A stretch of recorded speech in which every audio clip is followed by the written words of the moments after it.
Bem-vindo ao Papo Espírita, a espiritualidade na sua vida.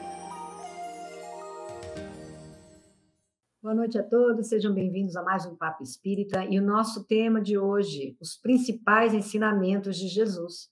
E nós trouxemos como convidado especial Max Lânio Lacerda, que já esteve conosco aqui algumas vezes, né, Max? E nós vamos conversar com a ajuda do Max e da Miriam dos Anjos, nossa colaboradora, sobre quais foram as principais mensagens de Jesus, agora que estamos nas vésperas do Natal. Bem-vindo, Max. Tudo bem com você? Muito obrigado, Ana. Olá, Miriam. Olá, pessoal que nos vê e nos ouve. Sejam todas e todos muito bem-vindos. Estamos ótimos, graças a Deus. Max, Jesus é considerado, na doutrina espírita, né, segundo os espíritos disseram a Kardec, o nosso modelo e guia. Nós não entendemos Jesus como Deus, porém como um espírito muito mais evoluído que nós, né, um espírito puro, que veio para governar a Terra, né, espiritualmente a Terra. E durante a sua encarnação entre nós, ele nos trouxe diversos ensinamentos que a gente ainda trata de compreender, né? E nós vamos começar perguntando para você, na sua opinião, qual é o principal ensinamento que Jesus nos trouxe? Ana, para mim, tem um momento que é muito marcante. Quando ele diz, perguntado por aqueles que queriam saber qual é o verdadeiro mandamento, ele respondia aquilo que já estava no Velho Testamento, né, em Deuteronômio e Levítico, né, amar a Deus sobre todas as coisas e ao próximo como a ti mesmo. Mas dias, talvez horas antes dele ser entregue como um cordeiro para aquelas mãos de pessoas que não sabiam verdadeiramente o que estavam fazendo, para serem assassinados em uma cruz infamante, ele reúne o corpo apostólico e tem um momento de fazer uma despedida que fica marcante. E ele diz que um último mandamento, o último, ele nos deixaria. E ele coloca isso de forma muito textual, que vos ameis uns aos outros, como eu, Jesus, vos amei. Então aqui deixou de ser impessoal o amar a si mesmo, como amar ao próximo como a si mesmo. Não, aqui ele está colocando como a referência, exatamente como você colocou, ele é o guia, ele é o modelo, ele é a luz, ele é o roteiro seguro. Então, se nós fizermos como ele fez, se nós nos amarmos uns aos outros, como ele decididamente nos amou o tempo todo, porque o seu era sempre um olhar de compaixão por essa humanidade perdida, né, de pessoas que ainda não sabem o que fazem. Se nós fizermos isso, esse, para mim, é o momento da maior lição dele. Porque aí, então, todos nós, sem exceção, se não fizermos isso, nós seremos felizes naquela concepção de felicidade integral como nós conhecemos, aquela felicidade plena, e não a felicidade dos homens. Então, para mim, o amar ao próximo como Jesus nos amou é, para mim, o maior estímulo de vida. É claro que nós, aqui na condição evolutiva precária, eu falo por mim, não consegue, eu pelo menos não consigo ainda seguir à risca, de forma espontânea, esse convite, porque não é uma posição se vos amais, né? Ele convida. Então, se a gente conseguir fazer isso, eu estou tentando com as minhas forças evolutivas, se a gente conseguir, a gente consegue a felicidade. Então, nessa condição que eu estou vivendo, para mim, se eu conseguir um pouquinho que seja disso, eu já me considero feliz por um dia inteiro, talvez por um mês inteiro. Miriam? Você também quer saber qual é a passagem que eu acho mais interessante? Essa do Max é o máximo, né? É um amor que a gente ainda não compreende, né, Max? Mas eu me identifico muito com a passagem que Jesus passou na casa de Marta, Maria, que eram também irmãs de Lázaro, né? Porque eu me identifico muito com Marta ainda, sabe? Então, que ele estava dando os ensinamentos... E a Marta? Eu vou explicar. Jesus estava ensinando, né? Proferindo seus ensinamentos. Maria, irmã de Marta, estava aos pés e tantos outros escutando os ensinamentos. E Marta, ela estava agitada, preocupada, arrumando as coisas da casa para acomodar os hóspedes. e se irritou de ver Maria aos pés de Jesus, de vez de estar ajudando, né? E foi lá e reclamou para Jesus que Maria deveria ajudá-la, afinal de contas, ela estava culpada, toda atarefada, e Jesus fala, Marta, só uma coisa é o necessário, né? E isso me marca muito, porque, de fato, enquanto estamos preocupados com as externalidades, né, com as coisas materiais, a gente vai se distanciando da coisa mais importante. Não que não seja importante as coisas materiais, mas eu percebo em mim, né, a minha essência, em parte, Marta, para poder discernir. O quantas vezes é difícil discernir que naquele momento em que eu tenho tarefas, que também são importantes no mundo material, eu tenho tarefas ainda mais importantes, são as questões espirituais. Então, saber discernir que naquele momento eu devo parar, não dar prioridade às coisas materiais, mas me dedicar às questões espirituais, né? Porque o movimento desse mundo material, se a gente não fica atento, a gente se perde nele, né? Atropelado, tentando fazer, se ajustar aos padrões, se ajustar às regras, e essas regras, esses padrões, em geral, eles não são afins ao que o Cristo, né, que Jesus nos trouxe e que nós temos aprendido tanto com os ensinamentos dele. Então, era esse. Marta, Jesus dá uma bronca em Marta, porque a Marta não está prestando atenção nos ensinamentos dele, né? E fica lá toda ocupada em servir, né, Max? Vamos lá, comenta isso aí pra gente. Que ensinamento que está por trás dessa história? Essa é a chamada boa parte. Maria escolheu a boa parte, né? A melhor parte, vamos dizer assim. E é um momento em que você se vê em um ou em outro, né? A maior parte de nós nos vemos em Marta, né? Ainda estamos preocupados, afatigados por essas coisas, preocupados com o que vamos comer, onde vamos dormir, tudo isso Deus sabe que vós necessitais, né? Mesmo assim, a gente continua ainda não conseguindo parar esse movimento humano, esse movimento todo agitado, para poder realmente voltar-se para aquilo que é necessário. Emmanuel tem uma frase que diz que tudo que pertence ao caminho não vai com você. Então, se você passa pelo caminho e quer levar com você o que é do caminho, você está fazendo o que se chama ilusão.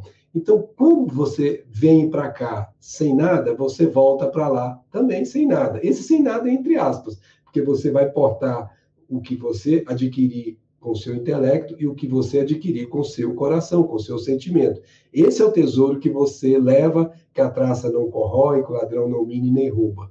Então, esse movimento que fez Maria de ficar fascinada, magnetizada como ela estava aos pés de Jesus, é uma oportunidade de ouro que ela sabia. O noivo, como Jesus se auto-intitula em determinados momentos, estava com ela por pouco tempo e ela não perdeu um segundo sequer. Todo momento que estava, ela aproveitou para beber desse licor espiritual que a preenchia com toda a intensidade. Então, nós temos que fazer isso para dar conta de fazer aquilo que ele nos recomendou. O último mandamento eu vos deixo, que vos ameis uns aos outros, como eu vos amei. E aí, se você já conseguir fazer isso que Maria fez, você já é capaz de avançar mais rápido nessa direção, como a Miriam bem trouxe essa situação. Uma grande lição de Jesus, né, que a gente tem falado muito aqui, não só no Papo Espírita, mas a gente tem visto que é uma grande questão que perpassa, muita gente tem falado sobre o perdão, a necessidade de perdoar. E Jesus disse, perdoai os vossos inimigos, perdoar 70 vezes, 7 vezes. Por que perdoar é uma lição tão importante para a gente alcançar essa lição maior que é o amai-vos uns aos outros? Pois é, o amai-vos uns aos outros é aquilo que nós chamamos da expressão da lei. Nós temos que cumprir. Na doutrina espírita, nós chamamos esse amor em movimento de caridade, né? Nós temos que colocar isso em ação. Esse amar um ao outro requer, nesse estágio evolutivo, esforço.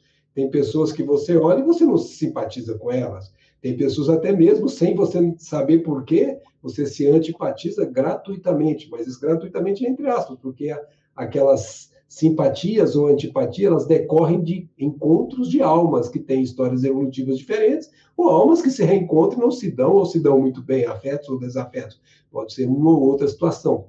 Então, assim, esse movimento que nós temos de afeição ou de não ter afeição, ele é ainda natural desse movimento evolutivo que nós encontramos. Não nos esqueçamos. Ainda que estejamos nos albores, estamos entrando na transição para a regeneração, nós já estamos, como diz o outro, da meia-noite para amanhã, mas ainda não estamos no planeta por completo na regeneração. Nós estamos no mundo de expiações e provas e com traços muito fortes ainda da base desse mundo de expiações e provas.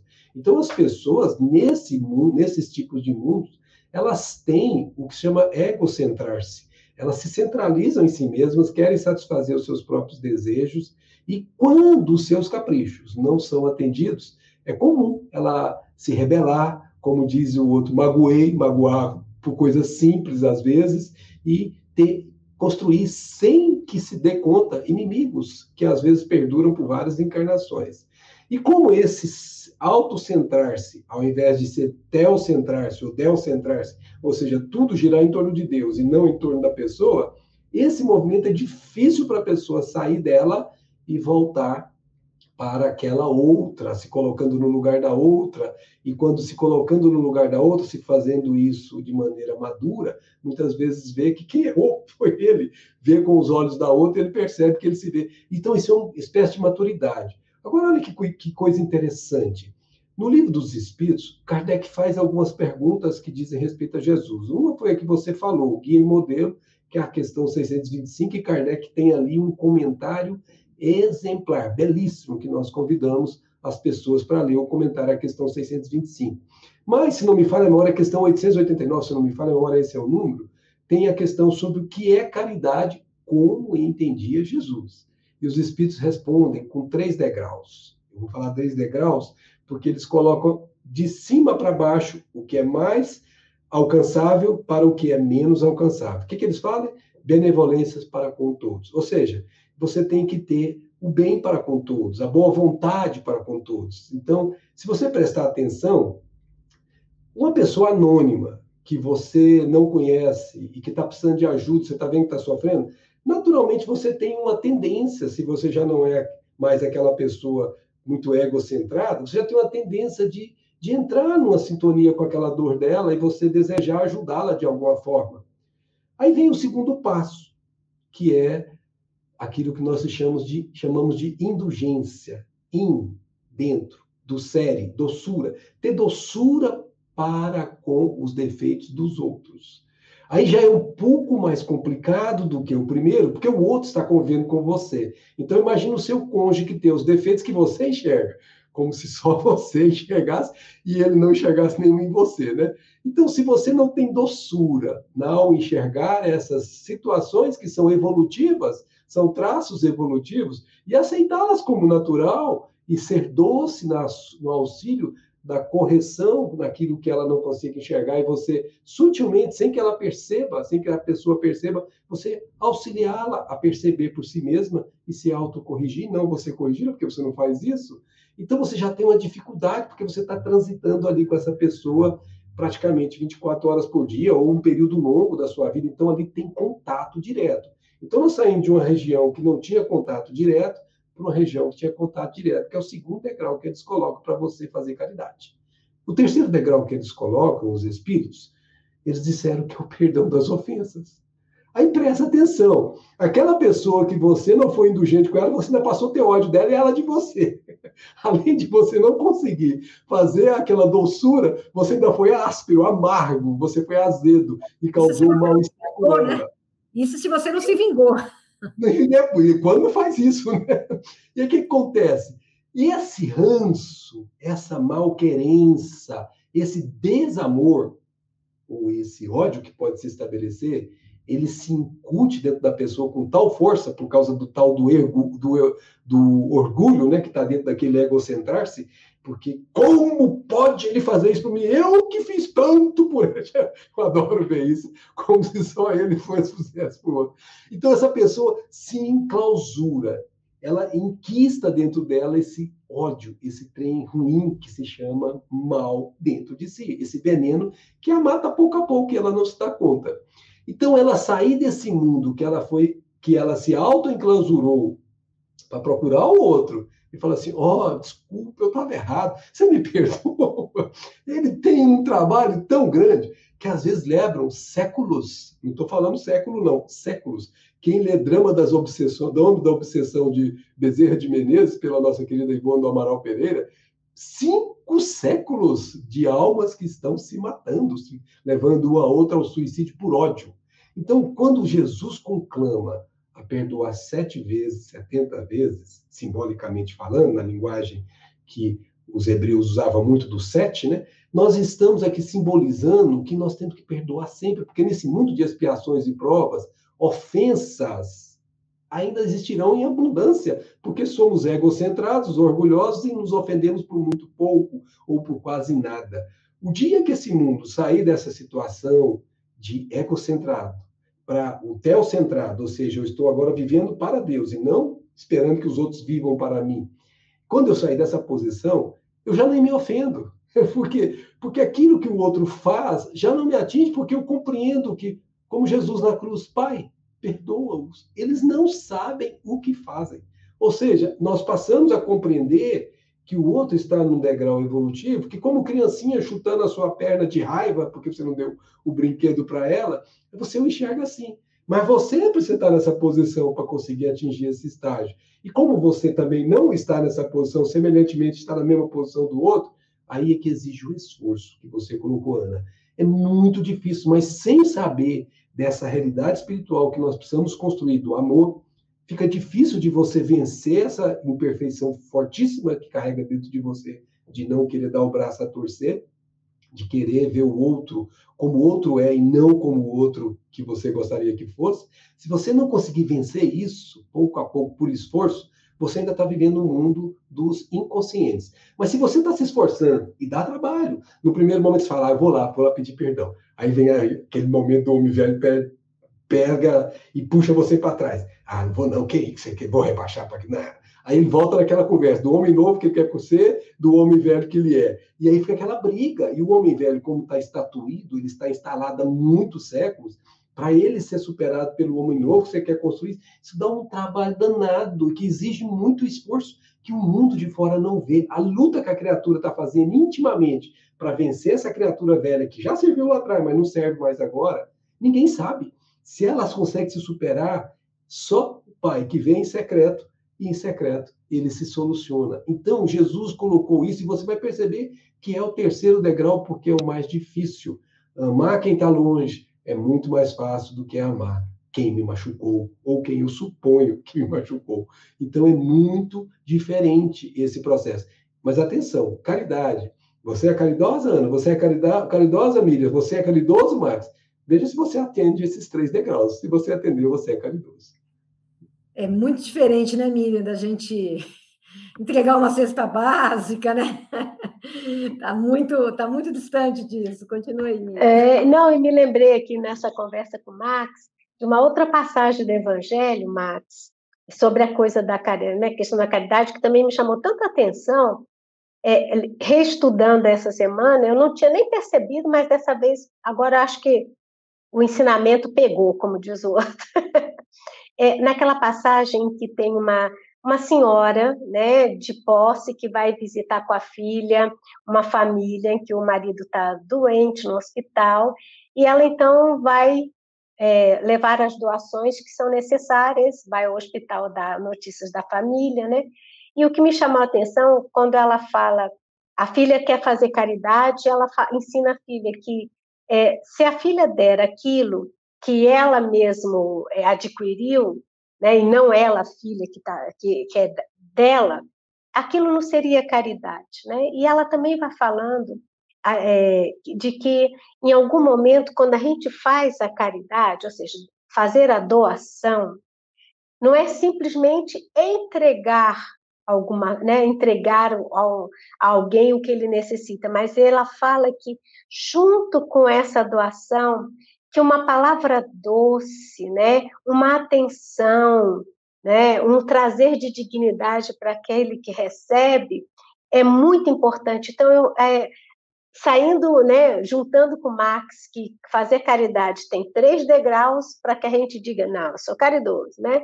E além de dar alguma coisa, o Evangelho também nos traz essa reflexão, né? Dar, mas dar algo de nós, que não é a questão final, dar de nós, então dar um carinho, uma palavra doce, uma atenção, né? E aí, Max, continuando, né? Porque é tanta coisa que a gente vai lembrando, né? Que nos chama a atenção nesses ensinamentos, que a doutrina nos traz de uma forma mais clara. Quando você nos coloca esses passos para que a gente realmente possa dizer caridoso, me lembro que vem um outro ensinamento que se relaciona ao julgamento, né? E é a nossa grande dificuldade, além, já que a gente está muito egocentrado, né? Então, sou eu que sei a minha verdade é a certa, as coisas têm que funcionar para dar resultados sobre as minhas expectativas, são os meus interesses os mais importantes, os meus prazeres.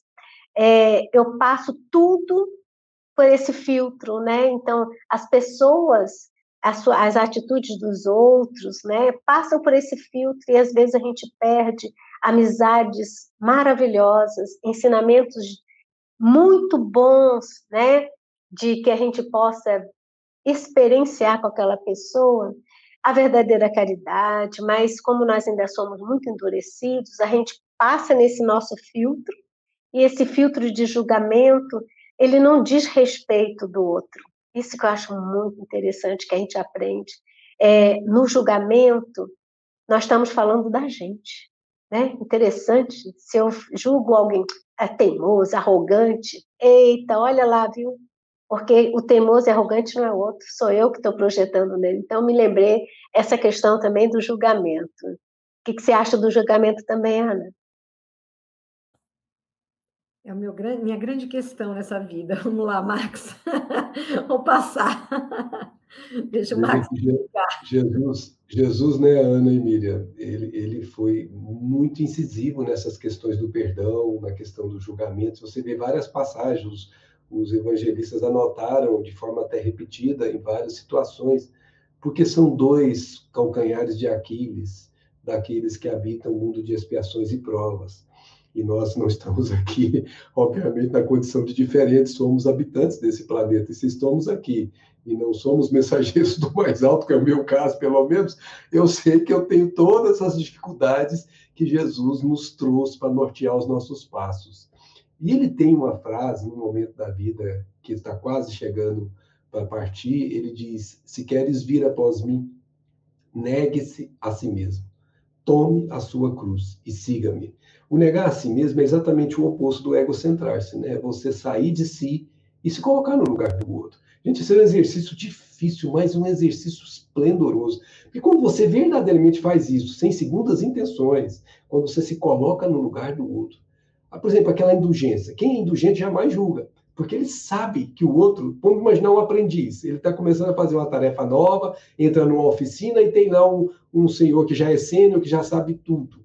Ora, imagina esse aprendiz, está errando tudo no começo. Se esse que já sabe tudo é agressivo, não tem paciência, não tem tolerância, não sabe, enfim, educar, ele vai agredir, seu malandro, não faz assim, você de novo.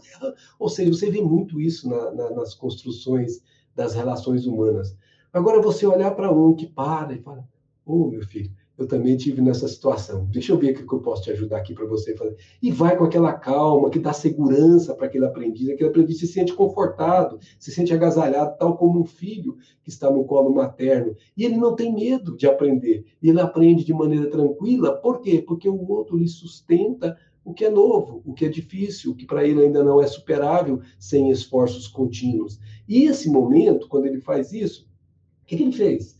Ele se colocou na posição que ele estava há muitos anos atrás, quando talvez alguém não tenha feito isso por ele, ou quando alguém tenha feito isso por ele também, e ele tenha devolvido o que lhe fizeram. Mas o ponto é que nesse momento em que você se coloca no lugar do outro, você está vivendo as mesmas dificuldades daquele aprendiz. Então, uma pessoa que nos agride, eu não estou dizendo que é fácil fazer isso não, gente, por favor. Eu estou dizendo que esse é o caminho que Jesus nos deixou. Nós temos que fazer isso. Se nós não nos esforçarmos para fazer isso, nós vamos ser sempre aqueles que vamos olhar o outro como aquela figurinha que a gente tem de imagem, né? Várias pessoas enfileiradas com as suas mochilas, um sempre olhando a mochila do outro. A própria mochila, ele não olha, né? O que traz na mochila dele, ele não vê, mas o que o outro traz na mochila do outro, ele vê. É assim que a gente tem se comportado com a humanidade, vendo o que o outro traz, geralmente de problemas. Quando traz de bem, a gente costuma não falar do bem.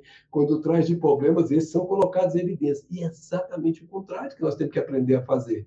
Jesus, por exemplo, o olhar dele era de compaixão extrema. Eu tenho uma parte aqui que, se vocês me permitem, que Emmanuel, no dia que Emmanuel foi se encontrar com ele, eu não sei para vocês, mas esse livro aqui, ó, chama Há 2000 Anos, para mim, é uma das pérolas mais bonitas que eu poderia encontrar. Sabe por quê? Porque é alguém que tem um arquétipo, que está lá o seu arquivo psíquico, falando do que ele viveu, como se ele estivesse vivendo hoje. Ele volta 2000 anos atrás e retrata para você num livro aquilo que aconteceu naquela época. Então, se você pegar esse livro, você vai ver, por exemplo, você vai saber de detalhes, como eram certas situações ali, que a gente conhece pelos evangelistas, mas eles não detalham.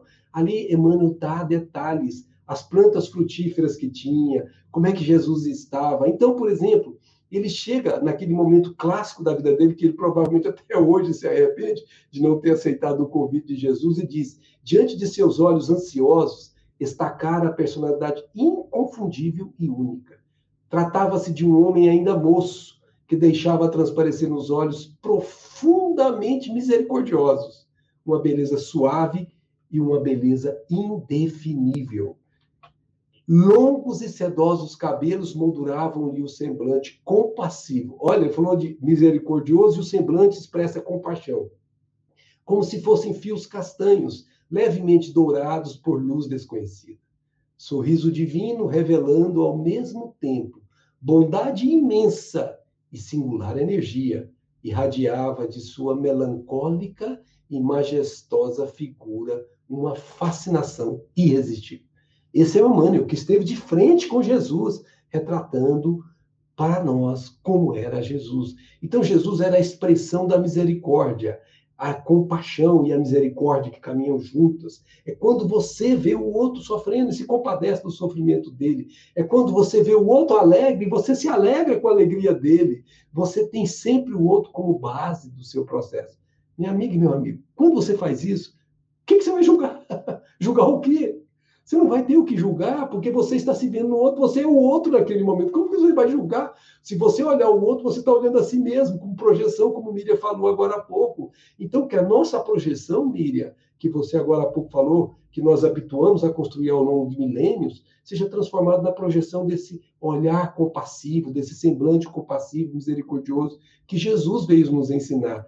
Como nós dissemos no início, um último mandamento eu vos deixo, que vos amei uns aos outros, como eu vos amei. Isso, para mim, esse olhar compassivo, é uma maneira de amar que ele expressava 24 horas por dia no contato com a plebe, no contato com a pessoa sofrida, no contato com os marginalizados do mundo, que era quem ele veio atender. Então, é muito importante a gente perceber que esse julgamento ainda é inerente à falta da nossa decisão de fazer o que Jesus fazia. E se nós queremos seguir os passos deles, nós temos que nos negar a nós mesmos e carregar a nossa cruz, que é o resultado das experiências anteriores, que nós precisamos agora, falar assim, precisamos agora diluir o que não é bom e construir o que precisa ser construído. Essa é a nossa cruz, que é leve com ele, que é suave o seu jugo com ele. Então, esse é o ponto. Não julgueis para não ser julgados, porque você sabe que a posição que você está, o outro também já esteve, e quem olha de cima te vê numa posição, como você olha o de baixo, te vê na posição de baixo.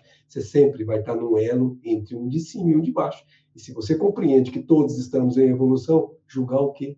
Compaixão, amar, olhar o outro com um semblante compassivo. É isso. Max, a gente ainda está num nível evolutivo que a gente é cheio de conflitos, né? Então, como você e a Miriam disseram, a gente ainda projeta nos demais os conflitos que estão dentro da gente. Então, esse é um exercício muito grande, porque no próprio exemplo que você deu, se vem uma pessoa, um aprendiz, que está sob a minha responsabilidade, e eu tenho dentro de mim que, não, a mim ninguém me ajudou. Então, por que eu vou ajudar essa pessoa, né? Passa por muitos de nós, isso em diversas situações. Não, eu não tive isso, porque a gente está lidando ainda com muitas dores, né? E não são só de agora, de muitas outras vidas. Então, essa evolução de pensamento passa também pelo nosso autoconhecimento, por a gente não só achar que vamos virar uma chave, agora eu vou olhar diferente, né? Mas nessa reconstrução também de quem somos.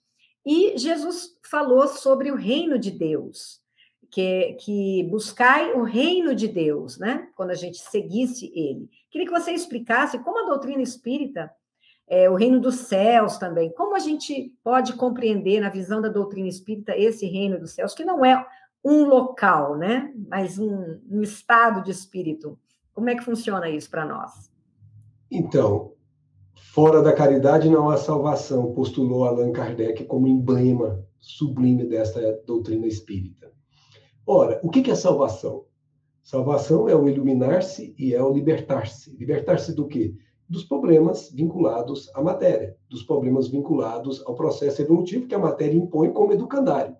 Ora, no momento em que eu consigo superar todos os estágios, eu atinjo um nível evolutivo que Jesus diz assim: conhecereis a verdade e a verdade vos libertará, ou vos fará livre, segundo a tradução. Nesse momento que você tem um autodomínio, como você bem colocou, você conhece-se a si mesmo na integridade, você sabe das suas possibilidades como espírito, naquele nível evolutivo, você é capaz de olhar para trás e ver sempre o aprendizado, sempre a beleza do aprendizado. E nunca você será capaz de olhar para trás e dizer ninguém nunca fez por mim, porque você vai entender que jamais uma ovelha ficou tresmalhada nesse caminho de evolução. Sempre nós estivemos atendidos, mesmo quando não por pessoas fisicamente presentes, porque os nossos benfeitores jamais nos abandonam, sobretudo nos momentos doloridos de sofrimento, de testemunhos que a gente costuma passar por necessidade evolutiva. Então, quando você chega a esse estágio em que a plenitude vive em você, você está vivendo no reino de Deus. E você, nesse momento, está pronta para alçar o último estágio evolutivo que nós conhecemos pelos espíritos, que são as habitações chamadas mundos celestiais. Porque todos os mundos, inclusive os mundos felizes, ainda são mundos materiais, em que ainda há traços, mesmo mundos felizes, há traços do mal, há traços de imperfeição. Mas quando nós saltamos, em definitivo, e isso vai uma jornada multimilenar, que nós não temos noção do tamanho dela, quando nós saltamos esse último nível, evolutivamente e de forma gradativa, nós chegamos a ser como Jesus a dizer: eu e o Pai somos um. Não significa que eu me torno Deus. Não. Significa que eu começo a pensar... Não, começo não. Eu penso e sinto o tempo todo o que pensa e sinta o Pai Celestial. Então, onde eu estiver, eu serei a expressão de Deus, mesmo sendo um espírito e não o próprio Deus. Por isso que Jesus afirmou isso, pouca gente entendeu a época que ele afirmou: eu e o Pai somos um. Ainda hoje, algumas escolas religiosas o chamam de Deus, baseados nesta afirmativa dele, quando, na verdade, é o diapasão perfeito de vibração com a consciência cósmica, com o ser criador, com o todo-poderoso, o Pai sublime. Ele vibra exatamente como vibra a consciência do Pai. E significa o que ele nos ensinou naquela prece tão linda, aquela prece dominical: seja feita a vossa vontade, aqui na terra como no céu. Como é que você faz a vossa vontade? Quando você e o Pai é um.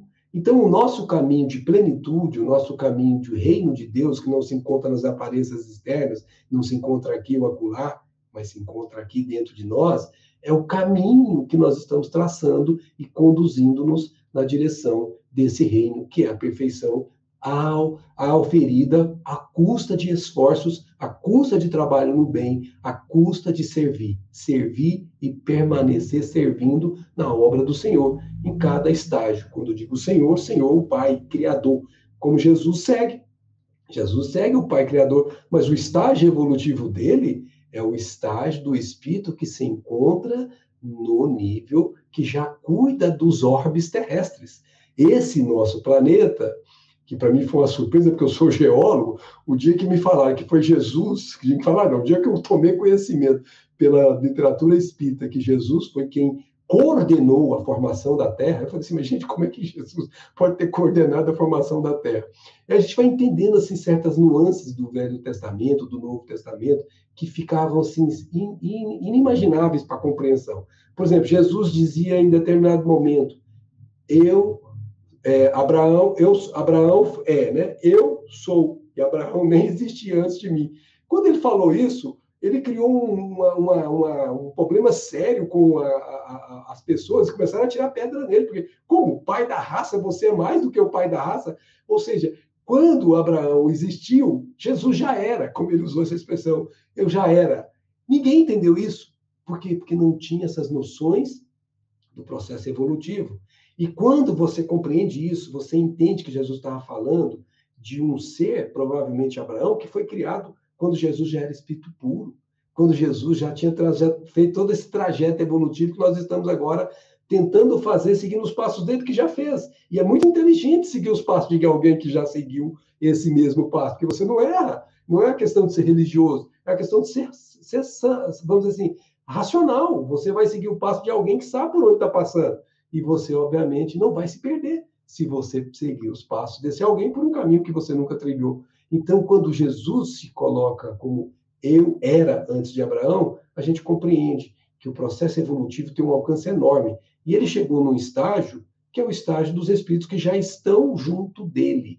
Por isso que é chamado no Evangelho de um filho unigênito, uma expressão dos judeus, né? Um filho unigênito, aquele que é destacado. Por quê? Por que ele é destacado? Porque de todos aqueles que habitaram este planeta, ele é o único que não é desse planeta, que não teve que nascer e crescer e evoluir ao longo desse planeta.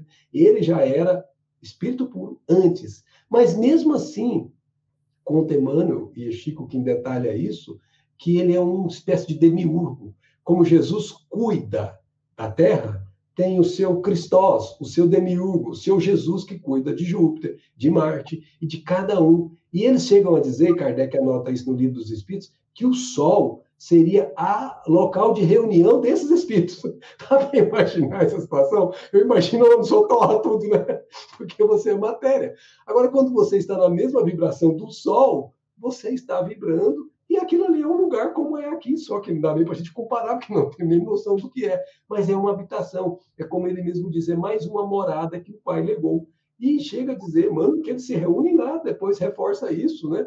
E se ali tomam as decisões. Mas ainda assim, eles não estão no topo da evolução. Ainda tem mais gente que cuida, por exemplo, das galáxias. Tem gente que cuida, por exemplo, dos aglomerados de galáxias. Imagina o tanto de evolução que existe acima da realidade. Mas para quem está no mundo de expiações e provas, basta ter Jesus, não precisa preocupar com mais nada para frente, não. Basta ter Jesus que você já vai dar um passo enorme na sua vida evolutiva. Esqueça as galáxias para frente. Pensa que só no sistema solar já está bom demais. Porque se você conseguir negar-se a si mesmo, tomar a sua cruz e segui-lo, você não erra. É isso.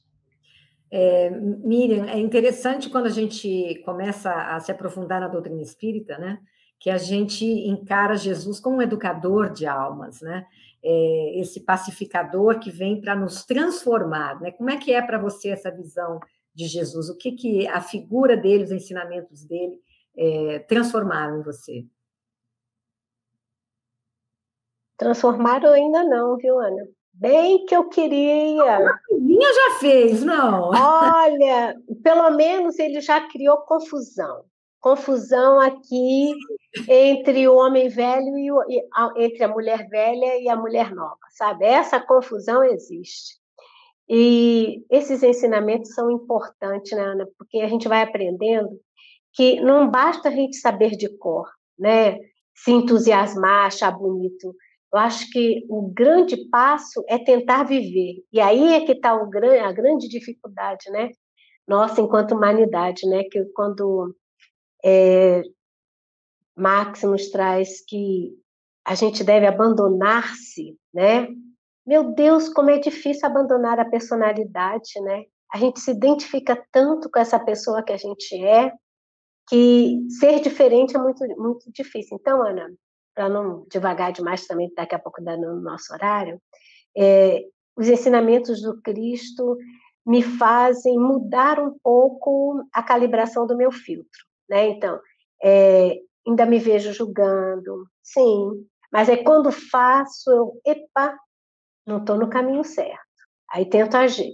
E, em algum momento, ser mais tolerante, né? Olhar o outro que está necessitado e ter o primeiro passo para ajudar, não ajudar salvacionista, né? Nem de querer aplausos, nem reconhecimento, mas um ajudar que faz bem, exercício no serviço do bem. Então, esses ensinamentos que Jesus, que a gente nem vai dar tempo de falar de todos, né? Aqui nessa live, mas fazem com que eu brinco e falo também muito um pouco quando eu faço a harmonização na comunhão, a harmonização virtual, que construir a nossa melhor versão é uma tarefa que nos cabe, e que isso cabe muito esforço, porque a nova versão não é fácil, ela não é igual à versão com valores e crenças que a gente vem trazendo há milênios, né? Então, é um divisor de água. A doutrina espírita foi, para mim, um divisor de águas. Aquilo que eu achava que entendia e aquilo que, ao tentar viver, eu vejo que há uma possibilidade da transformação real de um hábito velho para um hábito novo mais saudável, e a gente conseguir ser um grãozinho a mais na areia da praia, compondo, né, esse exército de servidores do Cristo, de servidores do bem. Então, Max, a gente está caminhando aqui para o final, né, do programa. Infelizmente, teria muito mais para falar de Jesus, mas estamos nas vésperas do Natal, falamos sobre tantos ensinamentos, falamos ainda, né, como muitas vezes não compreendemos muitas das lições que Jesus nos deixou. Mas o que você diria para quem nos assiste de toda essa nossa conversa? Por onde começar, né? Qual seria o ensinamento básico, aquele que vai, nesse nosso nível evolutivo, comandar com essa nova consciência a nossa rota de evolução nesta vida, que dirá nas próximas, né? O que você diria para quem nos assiste? Então, Ana, essa foi a pergunta que eu fiz quando eu atingi esse divisor de águas que Miriam colocou, né? Quando eu senti que esse homem velho não podia mais continuar persistindo com toda a sua força, ainda que ele ainda tenha uma força enorme sobre mim, mas ele está sendo transformado muito pouco. E lá no livro chamado Renúncia, nós vamos encontrar o espírito Alcione, que é um espírito que renunciou, por isso chama renúncia, o seu lugar em Sírios, para vir socorrer uma alma aqui na Terra, decaída por suas próprias incautezes. Esse espírito irá dizer assim, quando estava estudando o Evangelho, que o Evangelho precisa ser compreendido. Porque se você não compreender, você não sabe por que faz. Mas o Evangelho, depois de compreender, precisa ser meditado. Você precisa pôr aquilo para poder permear em você, aquilo precisa provocar certos movimentos de emoção, de sentimentos. Às vezes você chora, porque eles são movimentos fortes. Então, esses movimentos, eles são ocasionados pelo conhecimento primeiro. Mas a meditação, só você com você não será suficiente.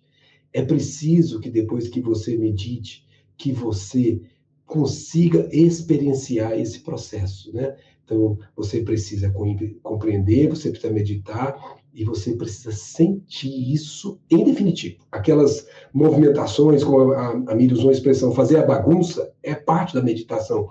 Você está se movimentando intimamente, mas você ainda não está sentindo o Evangelho, como se você fosse o próprio Evangelho. E quando você consegue sentir o Evangelho, você está pronto, cada um de nós está, para ir para o último passo. É viver o Evangelho. É literalmente agir como uma carta viva, em que as pessoas olhem você e vejam o Evangelho em você. Elas estão lendo o Evangelho em você e você não está fazendo isso para elas verem. Você não está fazendo isso de maneira calculada. Você está vivendo. E quando você vive, você passa a ser um êmulo para aqueles que estão ao seu lado. E sendo um êmulo, é equivalente a um perfume de uma flor. Por onde você passa, evola o perfume do amor por você. E as pessoas normalmente não veem você, mas veem Deus, veem a força cósmica irradiando-se de você. Esse é o grande movimento da vida que um dia nós vamos atingir. Quando nós estamos em paz conosco mesmo, como Roberto Carlos dizia, hoje eu estou em paz comigo, né? Quando você está nessa paz íntima, você não percebe, mas você está, se você pudesse ver a figurinha, você está expandindo de você ondas de amor, que quem chega perto sente sem compreender por quê. Mas para chegar nesse estágio e conseguir viver isso o tempo todo, tem passos anteriores. E um deles, eu quero pedir permissão, é você compreender o Evangelho. Aqui, por exemplo, tem um estudo aprofundado da doutrina espírita. Eu nem vou comentar sobre o Evangelho segundo o Espiritismo, porque para o espírita esse é livro de cabeceira, né? É o primeiro. Nós já estamos considerando que esse você já está fazendo. Mas olha só, esse livro, por exemplo, são 5 livros que foram construídos por gente muito cuidadosa. Ele vai falar, por exemplo, do cristianismo, na primeira parte, contando a história do cristianismo, sem entender o que aconteceu naquela época, para não ficar aquelas coisas que você aprendeu sem saber por quê, e você critica sem saber por que critica. Entender. Mas depois, no livro 2, que é a parte 1, você vai encontrar coisas fantásticas para compreender o Evangelho de Jesus. Por exemplo, ensinos diretos de Jesus. Como assim ensinos diretos? Tem momentos que Jesus ensinava de forma direta, e tem momentos que Jesus ensinava de forma indireta. Você sabe destacar isso no Evangelho? Então, aqui fala, por exemplo, não vim trazer a paz, mas a espada. É um ensino direto. Mas tem também o ensino por parábolas, que são pérolas construtivas que passam no tempo e continuam extremamente profundas. Tem várias que esse livro traz. Tem também o aprendizado com as curas. Por que as curas existiam? Que foi o que mais atraía as pessoas para Jesus, porque livravam-nas do sofrimento. Depois, os fatos cotidianos, as coisas que aconteciam, que pareciam, por exemplo, Zaqueu subir num pé de árvorezinha pequena ali, isso é um fato cotidiano, e da lição profunda que você tira. E, por fim, um acontecimento extraordinário, como, por exemplo, tempestade acalmada. Onda, para, minha filha. O vento, quieto, e a onda para e o vento para. Gente, o que é isso? Isso é um fato extraordinário. Esses livros estão aqui, e nós convidamos a todos a compulsarem. Tem cursos para isso na Federação Espírita Brasileira, por exemplo.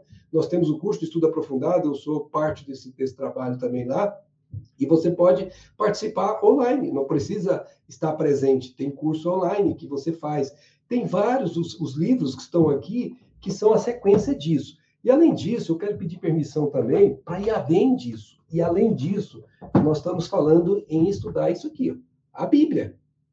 A Bíblia é onde está toda a base, só que é incompreendida na maior parte. O que nós estamos fazendo na Federação Espírita Brasileira, por exemplo?